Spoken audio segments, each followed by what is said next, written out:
मंडळी, DYSP म्हणजे काय? DYSP म्हणजे पोलीस उपनिरीक्षक. हे एक पोलीस सेवेतील वरिष्ठ पद आहे.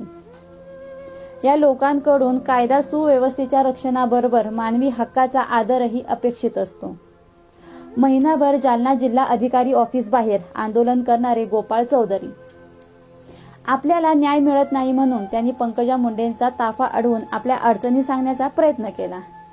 तेव्हा पोलिसांनी त्यांना पकडलं आणि पोलीस स्टेशनमध्ये घेऊन जात असताना DYSP अनंत कुलकर्णी यांनी मागून पळत येऊन अगदी फिल्मी स्टाईलमध्ये त्यांच्या पाठीत लाथ घातली. कोणाच्याही तळपायाची आग मस्तकाला जाईल असं कृत्य DYSPने केलेलं आहे. याला DYSP म्हणावं की वर्दीतील पिसाळलेला कुत्रा. विषय काही असो, बापाच्या मागं पळणारा हातात पिशवी घेऊन लेकरू या DYSPला दिसलं नाही. धावून जाऊन उडी मारण्याच्या अगोदर या DYSPने या लहान लेकराकडे एकदा तरी बघितलं पाहिजे होतं.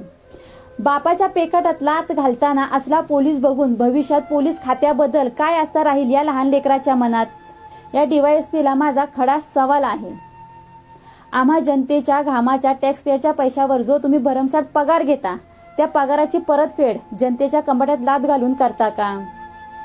मी शीतल दानवले या DYSPचा जाहीर निषेध करते.